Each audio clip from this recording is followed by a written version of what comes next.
Hello and welcome to আশার প্রদীপ। তোমাদের সামনে উপস্থিত করা হলো উচ্চ মাধ্যমিক 2025কে লক্ষ্য রেখে দর্শন সাবজেক্টের বলীয় ভাষ্য ও ভ্যানচিত্র অধ্যায় থেকে পুরো একদম খুঁটিনাটিভাবে সমস্ত কোশ্চেনগুলো উপস্থাপন করা হলো উত্তর সহকারে। যেমন কি আছে, শূন্যগর্ভ শ্রেণীর প্রথম বক্তাকে বহুবার প্রশ্নে তোমাদের এসেছে এইরকমভাবে প্রত্যেকটা কিন্তু এমসিকিউ এসিকিউ পুরো এই দেখো এমসিকিউ আছে। এখান থেকে তোমাদের আগে সিলেবাস জেনে নাও। বলীয় ভাষ্য ভ্যানচিত্র থেকে টোটাল তোমাদের 4 নম্বর থাকবে, দুটো থাকবে তোমাদের এমসিকিউ থাকবে দুটো, এবং দুটো থাকবে তোমাদের এসিকিউ থাকবে। 100% গ্যারান্টি বলবো এই পিডিএফটা যে খুঁটিয়ে পড়ে নিতে পারবে আর কি, লাস্ট মিনিটের জন্য যে সাজেশনটা ভালো করে নিতে চাও এই নাম্বারে হোয়াটসঅ্যাপ করবে, ঠিক আছে? ভালো করে যে দেখে যাবে এইটুকু নিশ্চিত তোমাদেরকে দিচ্ছি, এতটুকু ভরসা দিচ্ছি যে অবশ্যই তুমি এখান থেকে কমন পাবে। 100% গ্যারান্টি, দুটো এমসিকিউ দুটো এসিকিউ নিশ্চিতভাবে। ভালো করে একবার চোখ বুলিয়ে নিবে। শূন্যগর্ভ শ্রেণী এই পিডিএফ পাওয়ার জন্য কিন্তু অবশ্যই তোমাদেরকে এই নাম্বারে হোয়াটসঅ্যাপ করতে হবে। আগে ভালো করে দেখে নাও কোনটা কতটা ইম্পর্টেন্ট, মোস্ট ইম্পর্টেন্ট এটা আমি, ঠিক আছে? এস নামক শূন্য শ্রেণীর ভ্যানচিত্র কি, তাহলে এটা ভ্যানচিত্র হয়ে যাবে তোমার এস ইকুয়াল টু 0 হবে, ঠিক আছে? এখানে ইকুয়াল টু বসবে এখানে এই জায়গাটাতে। মোবাইলতে টাইপিং করা হয়েছে ওই জন্য বার যে থাকে না, এসের পর যে বার, যেমন করে ধরো এ বচনের আর কি তোমার যদি আর কি বলীয় ভাষ্য দেখা যায়, তাহলে এ বচনের ক্ষেত্রে কি হয়, S P bar equal to 0 এটা আছে তো। কিন্তু এই যে বারটা আছে না মোবাইলের মধ্যে হচ্ছে না, এর জন্য দুঃখিত, আমি বলে দিচ্ছি, ঠিক আছে? কোথায় বার হবে, কোথায় কী হবে বা কেমন কী, ঠিক আছে? তাহলে এখানে ইকুয়াল টু 0 দিবে, এখানে গ্যাপ হবে একটুখানি। অশূন্য বা অসমান্ত শ্রেণী কাকে বলে এটা সংজ্ঞা দেখবে, মোস্ট ইম্পর্টেন্ট। একক শ্রেণী কাকে বলে এটা ইম্পর্টেন্ট। পরিপূরক শ্রেণী বহু ইম্পর্টেন্ট, বিশেষ করে 1 নম্বর শ্রেণী এটা আর এটা ভালো করে দেখবে আর কি এসিকিউ টাইপের কোশ্চেনের ক্ষেত্রে। তারপর কি আছে জানো, এখানে পরিপূরক শ্রেণী হয়ে গেল। তারপর কি কোনো কোনো বচন এই ওটা দেখলে দেখতে পারো, ঠিক আছে? কোন কোন বচন অশূন্য শ্রেণী এটা দেখলে দেখতে পারো। তারপর কি আছে যার আচ্ছা কি আছে, পক্ষীরাজ ঘোড়া পর্দির শ্রেণী, এটা বহুবার প্রশ্নতে এসে পক্ষীরাজ ঘোড়া শব্দটি কোন শ্রেণীর নিদর্শন করে আর কি, শূন্য শ্রেণী। ভালো গায়ক এটা দেখবে, শূন্য শ্রেণী দুটি উদাহরণ দাও, শূন্য শ্রেণী দুটি উদাহরণ দাও, শূন্য শ্রেণী দুটি উদাহরণ দাও, শূন্য শ্রেণী দুটি উদাহরণ কি, মানুষ এবং পাহাড়। তারপর শূন্যগর্ভ শ্রেণী কাকে বলে বহুবার ইম্পর্টেন্ট। 1 নম্বর উপরেরটা দেখলাম, 2 নম্বরটা উপরে কি একটা দেখলাম না, শূন্য শ্রেণী কাকে বলে মনে হচ্ছে, শূন্যগর্ভ শ্রেণী কাকে বলে এটাও ইম্পর্টেন্ট বহুবার, ঠিক আছে? অস্তিত্বমূলক তাৎপর্য কাকে বলে মোস্ট ইম্পর্টেন্ট, 4টা বিশেষ করে আর কি, 4টার মধ্যে দুটো, এইটুকু ভরসা রাখো। এরপর কি আছে, এরপরে কি আছে, আই বচনের ভ্যানচিত্র কি, দেখো তোমাদেরকে এক কথায় বলবো, আই বচনের ভ্যানচিত্র এবং আই থেকে I E A E I এবং ও, এই 4টা বচনের ভ্যানচিত্র এবং বলীয় ভাষ্য ভালো করে কিন্তু মুখস্থ করে যাবে। যেমন এ বচনের ক্ষেত্রে বলো S P bar equal to 0, E বচনের ক্ষেত্রে কি আছে, ই বচনের ক্ষেত্রে S P equal to 0 only, I বচনের ক্ষেত্রে কি আছে, S P S P not equal to 0, আর ও বচনের ক্ষেত্রে S P bar not equal to 0। ঠিক বললাম তো? কোথাও যদি মিস্টেক হয় বলবে একটুখানি, ঠিক আছে?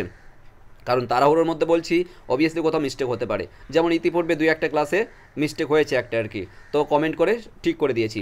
জর্জ বুল বলেন অস্তিত্বমূলক তাৎপর্যের আসল কি, ঠিক আছে, প্রাকল্পিক বচন। তারপরে কি, সকল এস হয় অপি এর বলীয় ভ্যানচিত্র কি, বলীয় ভ্যানচিত্র, তার মানে কি S P bar equal to 0। যখনই এ বচন, দেখো কি আছে, সকল আছে আর হয় আছে, তার মানে এ বচন আছে, তাই তো?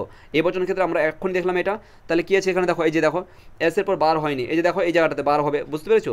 এস পি বার, তাহলে কি হবে এস পি, এখানে দেখো এই যে, বুঝতে পেরেছো? ওই জন্য তার জন্য আগে থেকেই বলেছি তোমাদেরকে যে এখানে বার শব্দটা হচ্ছে না, মোবাইলে টাইপিং করতে পারছি না, এর জন্য দুঃখিত, তার জন্য বলে দিলাম, ঠিক আছে? অ্যান্ড চলে আসবো আমরা, পরিপূরক শ্রেণী বলা হয় এটা দেখবে, ঠিক আছে? এস পি ইকুয়াল টু 0, এটা হচ্ছে এ বচন, ঠিক আছে? এটা যদি আমরা এই মতন করে দিই এ বচন, ওকে, এস পি বার। অস্তিত্বমূলক তাৎপর্য হলো এটা দেখবে, তারপরে কি যে এস এই মতো ইকুয়াল টু 0 হবে এখানে এই মতন করে, হ্যাঁ, শূন্যগর্ভ শ্রেণী। মানুষ কদাচিৎ সুখী, এবার দেখো মানুষ কদাচিৎ সুখী, তাহলে প্রথমত আমাদের কি করতে হবে, এটা আগে বচন দেখতে হবে, আসলে বচনটা কি, তাই তো? কদাচিৎ কিঞ্চিত থাকলে কি হবে, আই বচন আর ও বচন, তাই তো? এবার যদি হ্যাঁ বাচকে থাকে তাহলে কি আছে, কদাচিৎ কিঞ্চিত উদাহরণ, হ্যাঁ বাচককে না বাচক, না বাচককে হ্যাঁ বাচক করতে হবে। কিঞ্চিত মানুষ কদাচিৎ সুখী, তার মানে হ্যাঁ বাচকে আছে, তার মানে ও বচন হবে। কোনো কোনো মানুষ নয় সুখী, তাহলে S P bar not equal to 0 এই মতন করে হবে। দেখো তো এবার কোথায় আছে, দেখো এখানেও কিন্তু নট ইকুয়াল টু 0 আছে, এখানেও নট ইকুয়াল টু 0, তার মানে যে কোনো একটাকে নিতে পারো, ঠিক আছে? সঠিক উত্তর হয়ে যাবে, আমরা এটাই ধরছি, ঠিক আছে? এস পি বার হবে, ওকে? কারণ বার হচ্ছে না এর জন্য দুঃখিত আর কি, হ্যাঁ। তো যাই হোক না কেন, তো এই পিডিএফটা কিন্তু অবশ্যই তোমরা একবার করে শেষ মুহূর্তের জন্য চোখ বুলিয়ে যাবে, আমি আর ডিটেলস আলোচনা করছি না তোমাদের এই পিডিএফটা পাওয়ার জন্য। তার সঙ্গে আরেকটা কথা বলছি, দেখো আশার প্রদীপ তোমাদের জন্য ইংলিশ কোর্স লঞ্চ করেছে, বিশেষ ইম্পর্টেন্ট, মাত্র 15 দিনের মধ্যে তোমার ইংলিশটাকে ফ্লুয়েন্ট নিয়ে আসতে পারবে, মাত্র 15 দিনের মধ্যে। এই কোর্সের মধ্যে তোমরা বেসিক্যালি কিন্তু বেঙ্গলি মিডিয়ামের স্টুডেন্ট, অনেক স্টুডেন্ট আছো যারা একটা ইংলিশে লেটার পর্যন্ত লিখতে পারছো না। আগামীকালকে তোমার অফিসে তোমার বাবার যদি আর কি বলে যে অফিসে একটা চিঠি দিতে হবে, ইংলিশে আর কি চিঠি লিখো, সেখানে কিন্তু দুর্বল বোধ করো। এমন অনেক স্টুডেন্ট আছো যারা আর কি ইংলিশ পড়তে পারো না, বলতে পারো না, লিখতেও পারো না, বিশেষ করে গ্রামার পর্যন্ত কিছু জানো না। এই কোর্সের মূল লক্ষ্য হচ্ছে তোমাদের ইংলিশ গ্রামার এবং ট্রান্সলেশনের উপর বিশেষ ফোকাস দেওয়া হবে। ট্রান্সলেশন মানে লেটার রাইটিং, রিপোর্ট রাইটিং এক্ষেত্রে আসবে, যে কোনো ক্ষেত্রে তুমি ট্রান্সলেশন করতে পারবে খুব সহজ সরল মাধ্যমে। কিন্তু আমরা কিন্তু স্টার্ট করেছি এই কোর্সটি, 3 মাসের কোর্স থাকবে। তোমাদের যে উচ্চ মাধ্যমিকের পরে যে তোমাদের 2.5 থেকে 3 মাস রেজাল্ট আসতে সময় লাগে, এই কোর্সের মধ্যে 2.5 থেকে 3 মাসের মধ্যেই তোমাদের পুরো এই কোর্সটা কমপ্লিট হয়ে যাবে, ঠিক আছে। ট্রান্সলেশন থাকবে জব ওরিয়েন্টেড, অর্থাৎ তোমরা উচ্চ মাধ্যমিকের পরে যে সমস্ত চাকরি পরীক্ষাগুলোতে বসতে পারবে, সেই সমস্ত চাকরির যে সিলেবাসটা আছে পুরো কিন্তু আমরা এখানে আলোচনা করার চেষ্টা করব। এবং বিশেষ করে তোমাদের যে পার্সোনালিটি ডেভেলপমেন্টের ক্ষেত্রে কিন্তু বিশেষ ভূমিকা রাখবে, মোটিভেশন থাকবে, লেকচারও থাকবে অনেক কিছু, স্যাররা থাকবেন, তারপর লার্নিং, ঠিক আছে, ফান টাইপের মতো, যেমন করে আমি গল্প করছি ঠিক সেরূপভাবে তোমার সঙ্গে গল্প হবে, ঠিক আছে। ইংলিশে কিন্তু সমস্ত কিছু, বাংলাতে নয়, সমস্ত কিছু একদম বেস্ট টু বেস্ট একটা তোমাদেরকে মানে কোর্স প্রোভাইড করার চেষ্টা করেছি আমরা। রিডিং রাইটিং এর ক্ষেত্রে বিশেষ ভূমিকা থাকবে, বুকের কোনো দরকার নেই যে এটা বুক কিনো ওটা বুক কিনো, তোমাদের পার্সোনাল চয়েস। আদারওয়াইজ আমরা যে পিডিএফগুলো দেবো, আমরা যে নোটগুলো দেবো, আমরা যে অ্যাসাইনমেন্টগুলো দেবো, এটাই যথেষ্ট, আর কিছু লাগবে না। যারা নতুন স্টুডেন্ট আছো তাদের ক্ষেত্রে 499 টাকা, এবং যারা আমাদের স্টুডেন্ট অর্থাৎ আশার প্রদীপ থেকে উচ্চ মাধ্যমিক দিয়েছো 22, 23, 24, 25, এবং যারা উচ্চ মাধ্যমিক দিয়েছো যে কোনো সালে হোক না কেন, তবে স্টুডেন্ট আইডিটা থাকতে হবে। স্টুডেন্ট আইডি প্রত্যেকে দেওয়া হয়েছে, স্টুডেন্ট আইডি থাকতে হবে। স্টুডেন্ট যাদের কাছে আছে 299 টাকা পেমেন্ট করে সে এখনই কিন্তু তার কোর্সটা, তার সিটটা বুকিং করতে পারে, ঠিক আছে।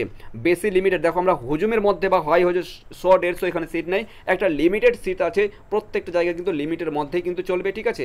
একটা কোর্স তোমাদের বেসিক থেকে অ্যাডভান্স পর্যন্ত আমরা স্টার্ট করার পরিকল্পনা নিয়েছি, এবং এই কোর্স কিন্তু অলরেডি লঞ্চ হয়ে গেছে। তোমাদের উচ্চ মাধ্যমিকের পরেই কিন্তু আমরা স্টার্ট করতে চলেছি তোমাদের ইংলিশ কোর্স।